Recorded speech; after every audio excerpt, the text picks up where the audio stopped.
Good afternoon, everybody, and welcome to Pursuit webinar on getting your balance sheet right. We are going to be covering, I'm really looking forward to this. We're going to be covering a great number of topics within the balance sheet. And most importantly, we're going to come around to the topic you've all been waiting for, talking about equity, how an business owner's distributions from their business has an effect on the balance sheet. And we thought it was a great topic, and obviously there's been a lot of interest in this webinar. So we know that you also feel that this is a great topic. I'm actually extremely excited. We're in for a fun time because we've brought in to speak as an expert on the topic of bookkeeping and creating a balance sheet, Dan Pudignano of Ms. Management. We work with Dan and his team very often in helping support the Pursuit clients. So I would like to, well, let's do a little, hey Dan, how are you?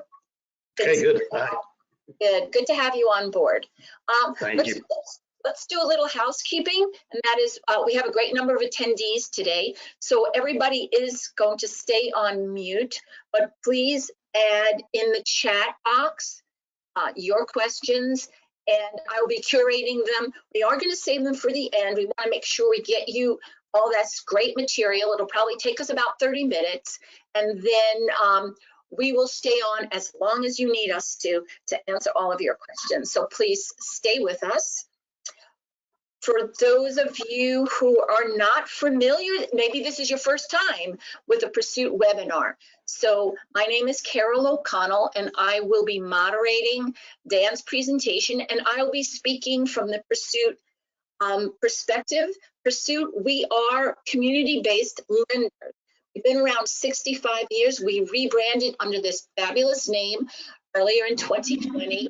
We're excited, and our specialty is really serving every size small business, from startups through growth mode with 15 different loan programs. Happy to stay on at the end and chat with you about what we could do for your business. And another important thing is we provide education, and that's exactly what this webinar is about. And let me just turn it over to Dan. Dan, please introduce yourself, and we'll get right into it. I'll be controlling the slides. So super, thank you, Carol. Again, yes, welcome everybody. Thanks for joining us today. I'm Dan Pudignano, a partner at Ms. Management, a company founded 17 plus years ago, doing exactly what Carol mentioned that Pursuit does as well, supporting everybody from startups to long-standing existing concerns. Working with entrepreneurs and business owners, and as you can see, to provide bookkeeping support, training, and strategic consulting in terms of financial operations. I'm thrilled that our long-running partnership with Pursuit has brought us the opportunity to work with you all today and to share this vital information. So what we're going to cover today are the key elements of the balance sheet. We'll touch on best practices in preparation. Of course, the crux of the point is to discuss, when appropriate, how owner distributions impact your balance sheet. And then the key thing near the end of the presentation is the lender's perspective, why lenders care about what's on your balance sheet, and they absolutely care about it. And then, as I'm sure Carol will mention again later on, there is an upcoming webinar on December 15th that specifically discusses and addresses COVID relief loan accounting, and that will filter into a bit of what we talk about today, and may pop up in questions as well. So we'll do what we can do with this conversation to address some of that before preparing for that webinar that coming up on the 15th.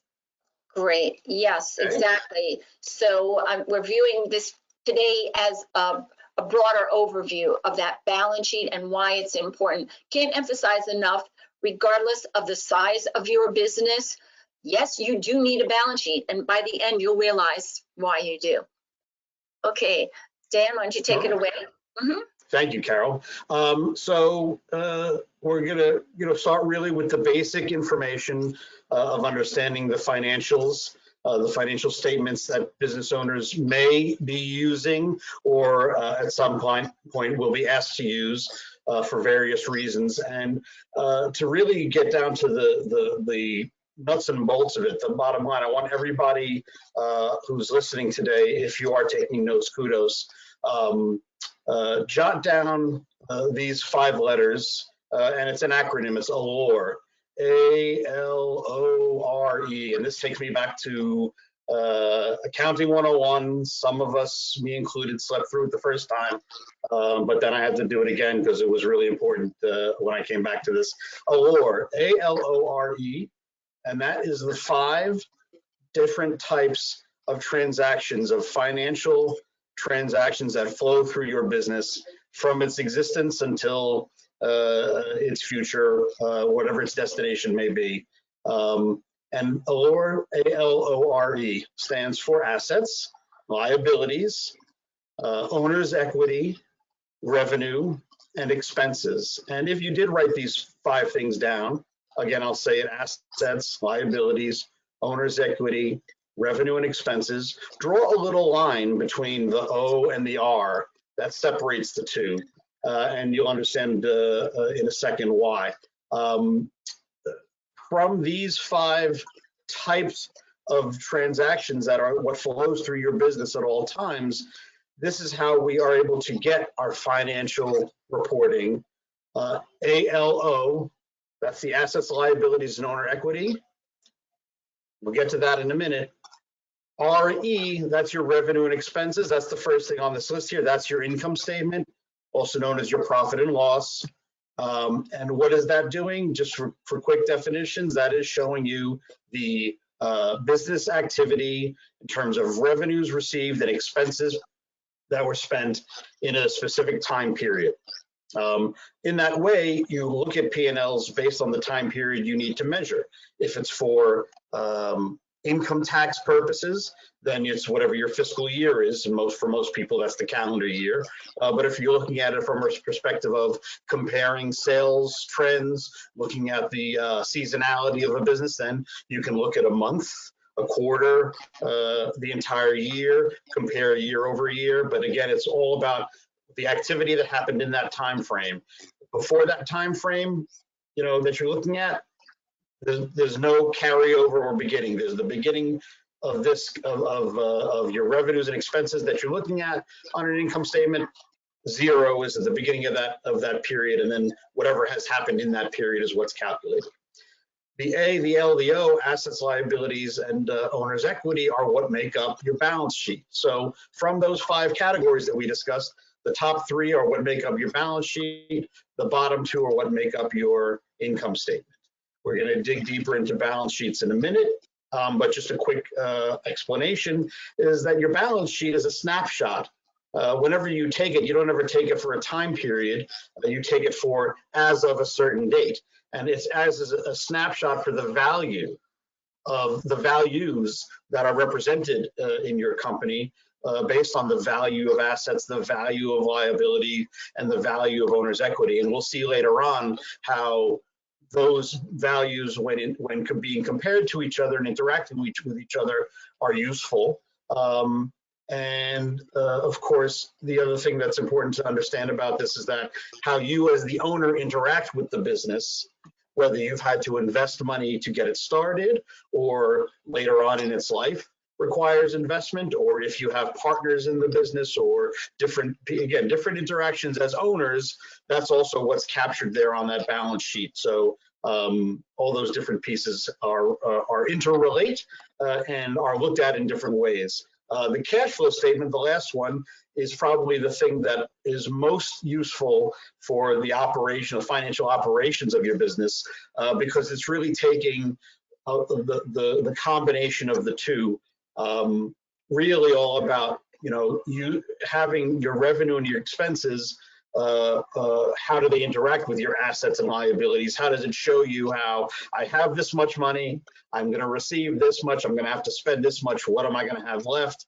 And when you look at a cash flow statement over time, of course, that's why it's showing you the flow. In this month, you might have less than you started with. In that month, you might have a lot more based on the seasonality or the activity or how long it takes to receive payment, truly based on the type of business you have. And in that way, I understand that we're going to talk, the people who are reviewing this obviously will come from many different types of businesses, and therefore there's many different scenarios where we get information out of it. All this data is flowing through your business and hopefully through your books. Hopefully your books are being kept up to date on a regular basis. And so it's about getting these things organized so that when you need that data, you need to get meaning out of that data, it's ready for you.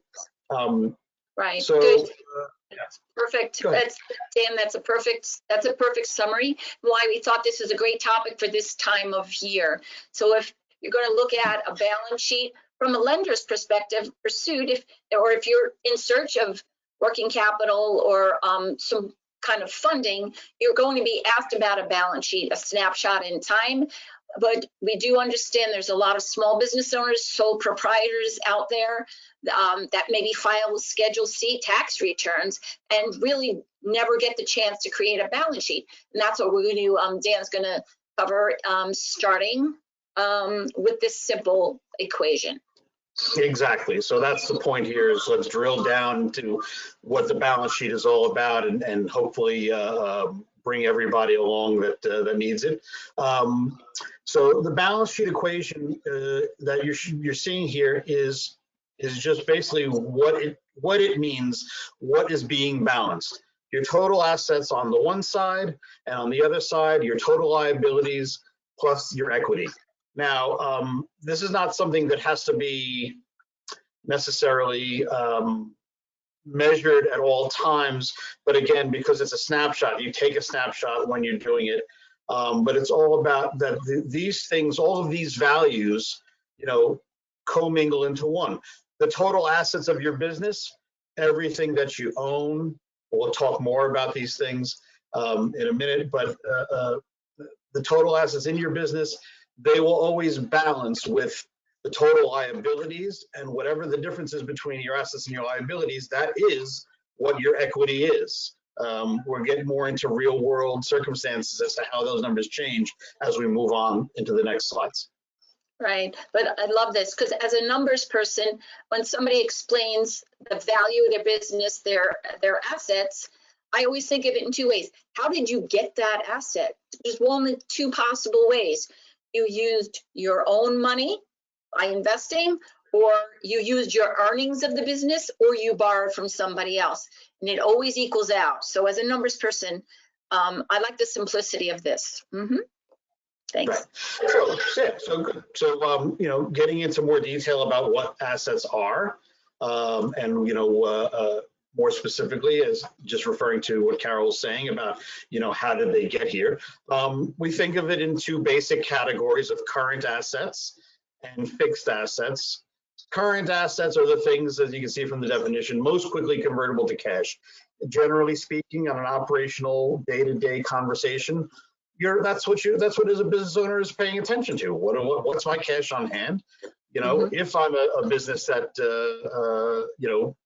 creates and sells widgets, I need to know what my inventory is to understand what my ability, how much I can sell. But that value is important to me to be able to measure out over time and to forecast, what the next week, month, or quarter will bring. But it's my cash on hand. It's the actual physical inventory. Those are things that are truly hard assets, physical things that can be measured. And then my accounts receivable. If I'm working in an industry where what I'm doing is not cash on hand, cash and carry, but I'm wholesaler, somebody places orders for my widgets, or I'm a service company and I bill out, for future time that I'm going to spend, or whatever are the resources that I'm giving to the client, but I have to tender them an invoice give them a bill which they'll pay in 30 days or 60 days or 15 days or whatever it happens to be, knowing what the value of those receivables are, because that is a real asset that a bank or anybody who's interested in knowing the value of your business uses as part of the measuring of that value. So those are your current assets, your right away, you know that they have value that you can access or tap immediately. Your cash on hand, your inventory, and your accounts receivable. Your fixed assets are, as it says there, not easily converted to cash, but are part of what it takes for you to produce your sales.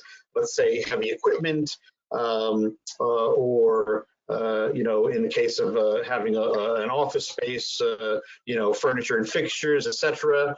But basically, they're there. This is where they live, and we all know that, or may have heard in passing that the value of certain things depreciate over time. Like a car you may purchase, if you have a delivery company, you show that its value as an asset is this much this year, and then over 4 or 5 years it reduces in value because of various things that happen to it, wear and tear, etc.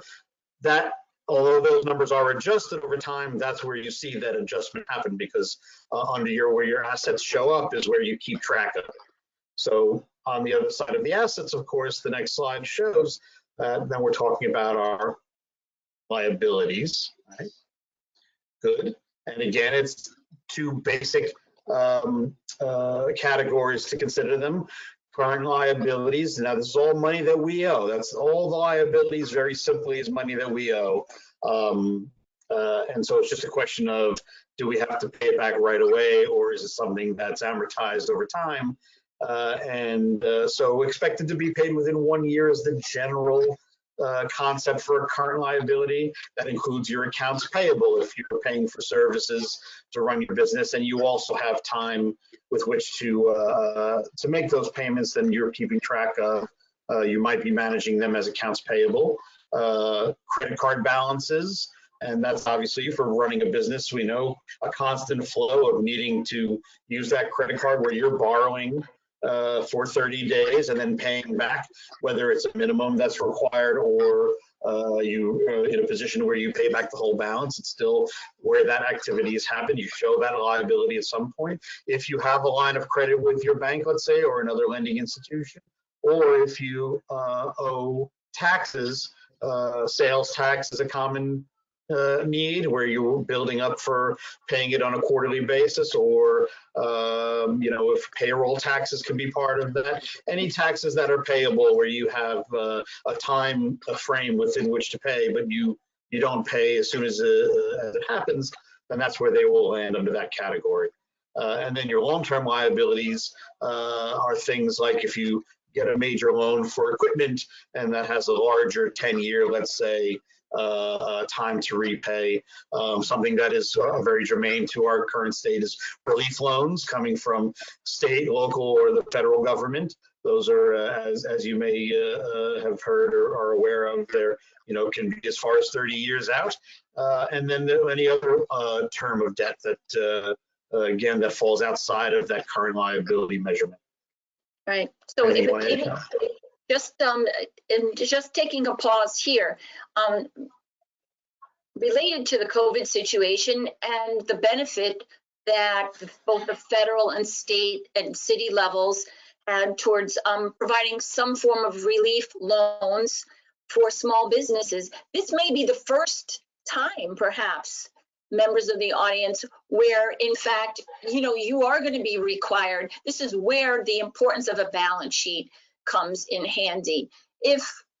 Of course, if you are a home-based business providing services, had very little by the way of assets, you might rightfully have felt that there was not a need to keep a complicated tab on assets and liabilities, a true balance sheet. But now we do need to find a space where you can record your loans, because that's going to be asked of you, and it can be tricky. We're going to dive deeper next week, but it is an important concept. Okay. Great. So here, yeah, go ahead, Carol. Yes, so I'm going to jump in right here. because Dan likes to keep it simple when he works with business owners. We don't want to blow your minds with complicated calculations. But what I'm sharing, part of this webinar, is I want to share a little bit of the thinking from a lender's perspective, from a community lender such as Pursuit, anyone in banking and finance. When we look at a company, we want to know, and when we say current means in the next 12 months, in the months that are coming, can you stay? How is your cash flow? How liquid are you? Are you keeping on top of your debts? And a simple calculation for us is to look at current assets over or divided by current liabilities. We want to see a healthy balance. So remember what Dan said, current assets are those that are most liquid. Cash, the most liquid, but your inventory, your receivables, you will hopefully be converting them to cash. That's great. What's the first thing that you need to do with your cash is pay any current liabilities, things that you will currently have to pay in the next 30, 60, 90 days. That includes your trade credit, your monthly credit card bill, maybe sales taxes coming due. So lenders and business owners should be aware too. You have to think in those terms. Was my cash being used for? So we call this a current ratio, assets over liabilities, and a healthy balance is anything greater than 1. Needless to say, if your cash-like assets are less than what you're owing in the coming months, that's a signal, that's a red flag. Dan, you can jump in at this point, like what a business owner should care about. But from a lender standpoint, current ratio over 1 is always essential positive, is a positive indication. Right. So yeah, and what I'll say, jumping into that, is more about the practical application and the real world life of a business and of the business owners, is to say that with the difficult challenges that small businesses are facing in 2020 more so than ever before, but even before then, in the 17 years that we've been busy working with business owners and seeing all of the ups and downs, the value of keeping an ongoing handle on your balance sheet is that you may be in the month of March and be in a situation where your assets are below your liabilities. And it really becomes a question of looking at, historically, what was your balance sheet in December? Because you may have, the way that your business runs, that you get behind in a certain part of the year and then it catches up in a certain part of the year, or et cetera. You may know that your assets show you are a positive over number 1, but much of that is stuck in receivables that you haven't collected yet. And that's an opportunity when you would go looking for credit for a loan if you don't have it, because if your assets are still over your liabilities, but not in cash for you to use to pay your rent, to pay your employees, whatever, that's the perfect example of when somebody is tapping credit. And that's the idea of it not being just something that you do when you need it most. You want to have a balance sheet, that you can turn to on a regular basis, so you can see historically where you are, and so that when you need it, you've got it. Exactly. Great. Yeah. Great. Okay. All right. So now the fun topic. Yeah. Good stuff. Yes, equity, is the thing now that is really the most important thing to a business owner, but the thing that a business owner looks at the least, right? Because it's really all about whether their CPA, when all the work is done, if they have bookkeepers or CPAs helping them with finalizing what's going on for a tax return or whatever else the case may be. It's the thing that is the most elusive, but it's really all about, what is left with, at the end of the day. Because like we said, you know what your assets are, you know what your liabilities are, and the difference between those two is what your equity is. Now, equity is types, like we keep talking about, stock. And, stock is something we think about the stock market, but we don't think about, the fact that, for us as business owners, it's really just our stake in the business. Maybe it's all about, and the thing with equity and all of these conversations, all going to be about what type of business structure you have, whether you're just a sole proprietor doing business under your social security number, or if you have a C corp or an S corp or an LLC or whatever different version you have, that's a business structure that you're working under. That's going to dictate what that word stock means in that situation. But at the end of the day, it's me as the owner of the business, it's my stake in it, and it's really what the value of it is to me at any given point in time. Again, if you look at it as at the end of the year, end of a fiscal year, what was its value then to me? And it's going to be the result of all the other things that are happening on the balance sheet. Now, paid in capital, of course, is the next type that's there. And that's going to be about, as we mentioned earlier, startup capital or any money that I have to invest personally at any point in time to keep the business going. Again, when it's a simpler structure because it's all me and it's my money that's flowing in and out of running that business, then it's simplified. When structure has grown and you have partners or you have outside people investing in what you're doing, that's where that comes into play and where that has to be tracked. And finally, retained earnings. Now, retained earnings is basically the history of your previously successful sales, your profit and loss statement. So at the end of the year, if you show, after operating for a year, $100 worth of profit, to you and me, that represents $100 worth of cash, right? Which is your asset left over. If you took in all that money and you spent all that money, it's there as a cash asset, but it's also as a retained earning. When you move into the next year, that $100 carries over. So the money that you generated as profit in all the previous years of your existence always lives there on your balance sheet as your retained earnings. Some years could be profitable, and then there could be some years that show a loss.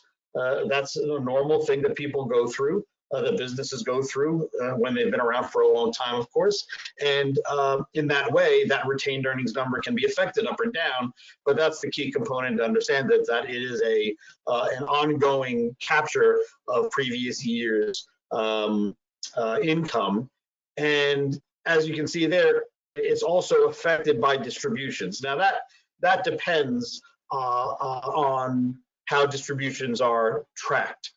We use the word distributions loosely, and again, based on your business structure, it could be simplified and baked into your equity part of your balance sheet, or it could be shown in another way, and depending on if you're a Schedule C or if you get a K1, or those are CPA accounting stuff that we're not diving any further into on this conversation. But suffice it to say, that's the most simple, easy to use explanation. And in that way, only some types of distributions are recorded here. Okay, Carol, if you can move on.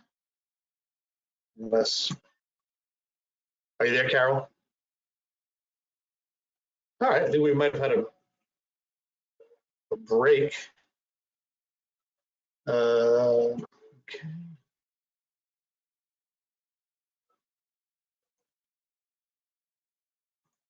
I think I can, no,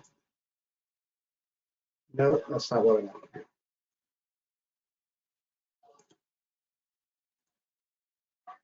Okay. Technical difficulty, please stand by, but we'll fix it quickly. I think that I have here. Where do we leave off? Okay, good. So this is where we left off. I am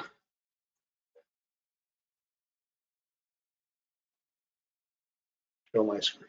Good. I am confident that everybody can see this. I don't see any note from Carol. Hopefully she will pop back in. Yep, but for now, I'm going to go forward. All right, so picking up from retained earnings, our next slide. Digging deeper into retained earnings, okay. As we were just explaining, beginning retained earnings, the profit that you generated minus cash distribution to the owners, that's your ending retained earnings.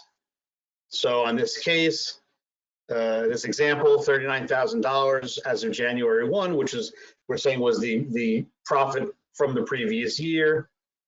Now in this year, our profit has been $55,000 and we've distributed $45,000 to owners. That leaves us with the adjusted retained earnings because of the $10,000 difference between those two numbers. We've added another $10,000 to the retained earnings that we had as of the beginning of the year. Okay.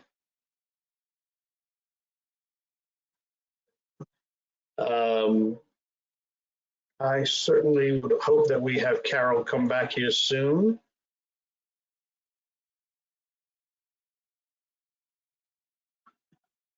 But I don't see her. So onward we go. This becomes another calculation that lenders are using, we're seeing here in front of you, to measure your leverage, okay? And as you can see, it's laid out as total debt divided by your equity. And obviously for a lender's purpose, seeing that you have more equity than debt is the best possible scenario. But again, this is part of the conversation that Carol would have normally have led. I don't know if I have any other notes on that. I don't think I do. Assuming that Carol gets back to us, we will, of course, have more to say about it. Okay, and again, the lender's perspective, that's not for me because I'm not the lender. What I would say, we've had a half an hour here, and we should be getting into questions now. What I will say is that I highly recommend using a bookkeeper or your accountant handling your bookkeeping with you on a regular basis. But that's going to be, of course, a matter of who's working with you for that purposes. But I can tell you that this has, been the whole reason for our ongoing existence is knowing that businesses, small businesses, business owners need this. Hey, Carol's back. Back, and did you drive it home for us? Sorry about loss of internet. No problem. I'm putting it back to you as presenter so you can pick up. Thank you. Awesome. With the leverage calculation. Fantastic. And my apologies for that, but we did all right. Glad we have Dan on board. Dan, can you take over the screen for me? Okay. Sure, if you need me to. I mean, yes. Is this mine or yours? I put you back as presenter. You should have control. All right. Is anybody seeing? Can you see the screen? I see. We see your screen. It's blank. Yeah. Yeah. Can you take it over? Yep. Let's see. Yep. All right. Let's see if I can. Me and you can. We'll just go back to me and you can talk. It's fine. Okay. All right. That's great. Okay. All right. So yeah, that's what we left off. Leverage calculation and lender's perspective. Absolutely. Yes. So again, what we really want to focus on here is simplicity. We don't want to have you being overburdened by thinking about what a lender's perspective is. But this is just the beauty of a perfect balance. Leverage is meant to be like a seesaw, a balance. We understand that you'll use other people's money as well as your own to grow your business. And the lender, when you approach us for a loan, we'll look about your willingness to either retain that money in the business, as Dan addressed, to keep some of your own money in, as well as bringing in outsiders' money. And that's what a leverage ratio is all about. And there's no perfect ratio. It's very much dependent on the type of business you're in, the kind of risk, the kind of growth. But any good lender, any good banker will help explain that to you. A financial advisor like Dan will have great recommendations regarding what is the actual appropriate level of leverage for your business. But it's very telling, it's very simple and straightforward. And you should be thinking that people are going to be asking you that question as well. What is your view on the use of other people's money versus your own? So, good. And so, yeah, lender's perspective again is just to drive home points. And I'm going to be looking, we did have a couple of questions that came up during the presentation, but the lender's perspective. So I think first and foremost, you may not be ready or interested at all at any time soon to even go out and get a loan. So it's really very much more important, Dan's perspective on why you as owner care about a balance sheet, 100%, way more than what a lender might be viewing in. But in fact, if you do think about how an outsider looks at the company, what did we talk about?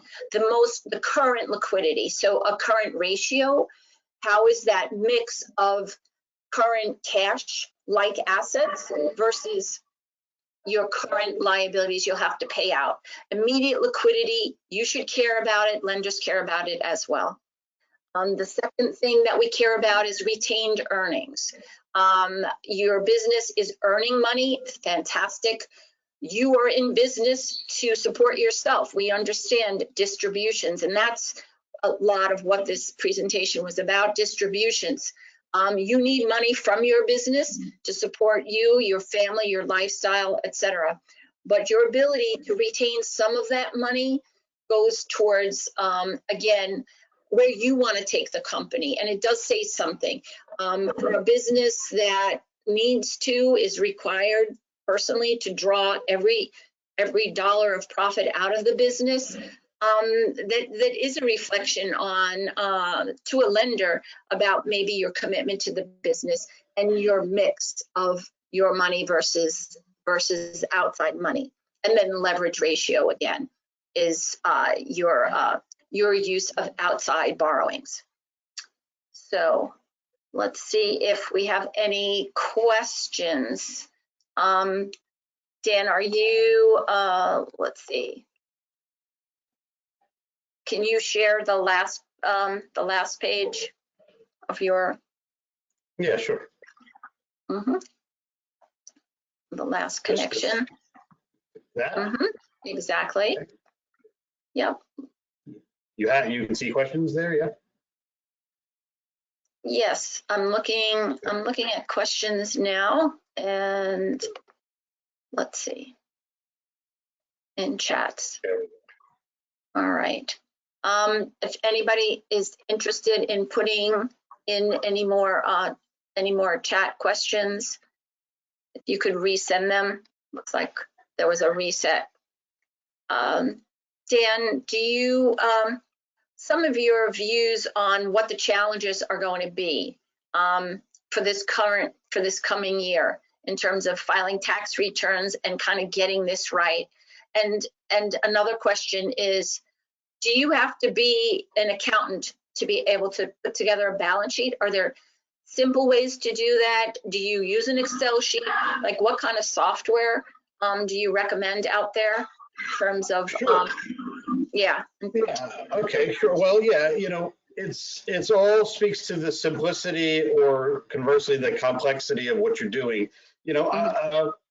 I will say that in most cases, it is preferable to be using some kind of accounting software, because as business owners, we are experts in the business that we're doing.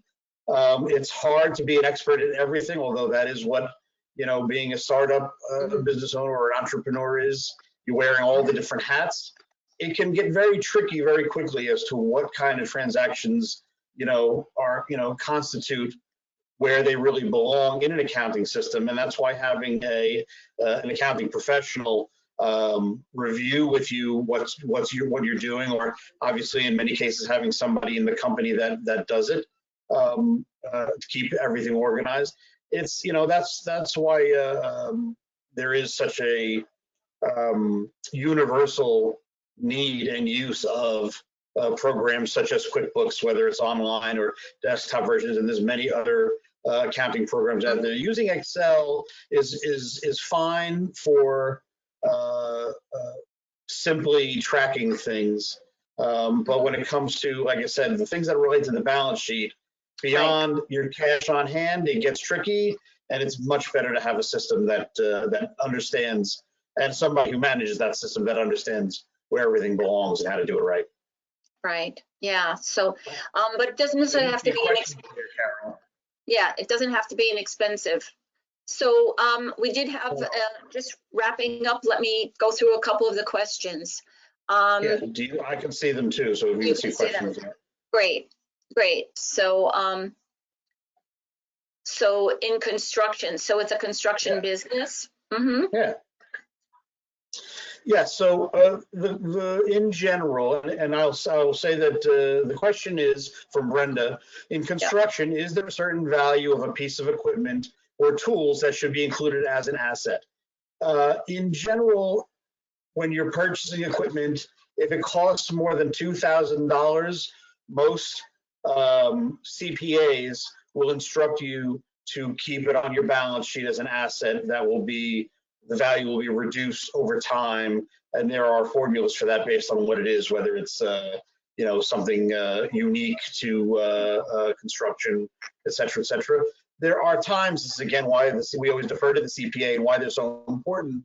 There have been occasions recently in the last few years where the IRS has said, we're not going to force you to depreciate the value of that asset anymore over time. We're going to let you take it all in this current year. If it's under a certain amount, that's more than the 2,000. That's the normal threshold. As a rule of thumb, you use $2,000 as a general thing. If it's under $2,000, you take it all as an expense this year. If it's more, that goes for computer equipment. That's another common thing, and computer equipment can be reasonably inexpensive, or in some cases it has to be very expensive. But any equipment at all for whatever industry, construction or any other, that's the line. $2,000 is generally the line. Go ahead, Carol, and I'll let you ask whatever the next questions are. Sure. Yes. If you have a long-term loan, so most credit cards are under a year. We view them as short-term. Longer term loans, this gets complicated. There is an element of categorizing about 12 months of payments as a current liability. That is correct, and the balance will sit as a longer term debt. And just for reference, if you are applying for a loan, we would ask, we're simply interested in the upcoming year, what are your monthly payments for the next 12 months? Because we sort of compare that to what your cash flow generated was over the last 12 months. So yes, a breakout of that will be very helpful. Mm-hmm. Yes, and just to add a little bit more color to that for Monica to understand, who asked the question, the payments that you're making are usually a combination of interest and principal. And in that way, the interest portion of the payment that you make every month, that is part of the expenses that you're paying this year. The principal part of the loan does not show up on your P&L. So in that way, yes, you would, when it comes to what you consider as current or long-term, if you're placing the value of the principal, the loan, on a balance sheet, if it is for more than 12 months that it's paying off, it's a long-term liability. The thing that flows into your near-term calculations is the payments that you make, because part of those payments are not principal, but interest as well. And that is part of the expense that's going to happen in that year. So in that way, that's why using a system that keeps the principal amount on the balance sheet, well, I owe in total this, but my monthly payments are a little bit of that principal and then a bunch of interest. That's why they are in that way separate. And you'll have both payments that are reducing, one payment that you make reduces the liability by a little bit, but also puts an expense on for your company by the amount of that interest. Okay. And that is a very it's a very problematic calculations if you don't have a system in place. So it delays a lot of when we look at loan applications and all. Most people have a problem with that. I understand business owners, do struggle with that. So get a good bookkeeper, get a good bookkeeping system. Sure. I don't know if we really are able to address the issue of whether a 3-person LLC is best to move over to an S Corp. There's definitely different bookkeeping implications for it. I think that's maybe something that we want to pass on, Dan. What do you think, unless you... Yeah, well, what I will say is that this is exactly the kind of question that will come up when I'm working with clients. And we do discuss it with the CPA, because I will tell you there are many different ramifications when you make that change, because they're taxed differently. There's different ways that it all works. It's all going to be about the specifics of the situation, the type of business you're in, the agreement that the partners have, and a discussion of the tax implications, which again, it will relate to how the business operates. So in that way, the answer is there could be advantage. But that's when you have to work with a CPA to investigate that. And that's something that actually comes up a bit, because over the life of a business, things will change over time. And there could be a reason why you address the entity if a CPA feels like it may not be optimal for you. Or you may have heard, excuse me, you may have heard from somewhere or read something that creates that idea in your mind. So it's always worth investigating. It shouldn't take too long to figure out with the CPA. Great. Yeah. So, and I think we're just about coming to the end of that. Before people need to leave, we are most certainly going to be sending you a copy of these slides. My contact information and Dan's will be on those slides. Let's go for, Dan, I think you touched upon the question of depreciating equipment. You could just take just elaborate. The question from Carrie about and depreciation, please explain with equipment. Sure, okay. Yeah, in this case, you're talking about a type of exercise equipment. And once again, when you purchase that equipment, assuming that it was cost more than $2,000, you would have been instructed by a CPA that you're only going to write off a certain amount of that as an expense. So it really depends on what has happened in the past. If you've shown the full value of that equipment as an expense already in whatever year you purchased it in, assuming it was before 2020, then that's done. There's nothing left to depreciate. The act of depreciation, it just moves over its value from the asset that you own to you've lost the value of that asset, so it becomes an expense for you. Again, it's kind of more of an accounting technique, but it's also a way that it keeps people from artificially, getting rid of all of their profit, so that they don't, artificially adjust and moving numbers around for this. Well, if I buy all this equipment in December, then I've got all these expenses. Well, that's kind of a catch against that. And really, the kind of equipment that you're spending money on, it really must be not about the money you have in hand, but about the business needs. Keeping it much more serious in that way. So we can follow up, Carrie, if you want to discuss your particular situation. But in general, a piece of equipment that you buy for the purpose of doing that business that you do, and that's a very broad definition. If it's over $2,000, you don't show it as an expense until time has passed and you've gotten use out of that equipment, and then your expense for that equipment that you purchased, you will get the value of that expense. You'll just get it spread out over time as it depreciates. Yeah, very good. Okay. Good. Yep, and I think we'll wrap up. I know Monica asked a question about current ratio.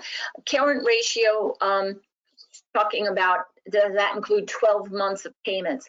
And let's go back to just the concept that any balance sheet number is a snapshot in time. So it's not a period, it's not actually a period of time.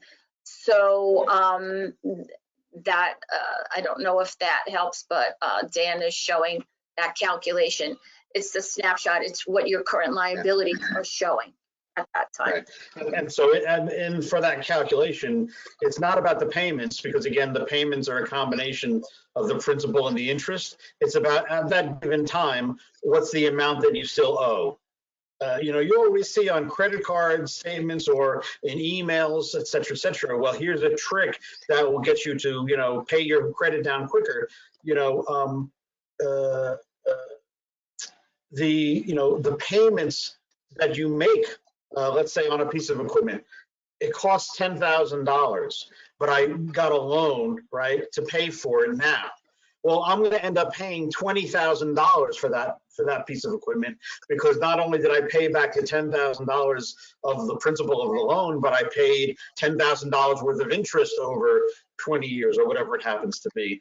And that's why, you know, you'll see that if you can pay in a position to pay more of the principal sooner of the, you know, then you'll reduce the amount of interest that you pay, because it'll happen, you'll get it paid off a lot quicker, and therefore you'll reduce the cost to you, the total expense, which is the piece of equipment plus the interest you pay on it.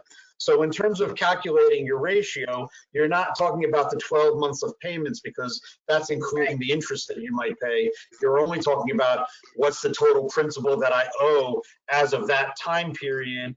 What's the other liabilities that I have at that, as of that time, that moment in time, my AP, et cetera, and then I use that as the ratio to what are my assets on the same day. What's my cash in hand? What's the value of my receivables, et cetera, et cetera. So in that way, you don't include 12 months of payments, because it's apples and oranges. Very good. Good. Danny, let's leave off with your contact information. We'll be sending the Pursuit contact information. And just as a reminder, December 15th, we're going to dig into the liabilities section of the balance sheet. And for anybody still listening, that is a hot topic, because if you received any amount of COVID relief financing, that does need to show up on a balance sheet and be reported out. And there's some very interesting nuances. One question had to do with how do you record grants versus forgivable loans, and then also other loans. An interesting, tough topic. We'll be spending more time on that next week. Dan, I thank you so very much for sharing your wisdom with us and for covering for me while I got bounced off the end. Great. And guys, everybody feel free to reach out. Pursuit is here for you, just to educate you, to help build your capacity, to grow your business. And when the time comes, we're here for you in terms of funding. So thanks, everybody. I think we'll sign off. I'll very quickly add tell everybody my email address. Is that okay? Because it wasn't on the contact page. It was just a phone number. Yeah. So my email address is Dan. Yeah, sure. Let's see, where do I, guess that is here. Add it in the chat. Let's see if that goes to everybody. Yep. That's it. So there's I send my email address to everybody. It's dan@msmannyc.com. Awesome. Thank you, everybody. And have a great day, and keep plugging away at it. You guys are great. Thank you so much. Okay. Bye-bye. Okay. Take care. Thanks, Dan.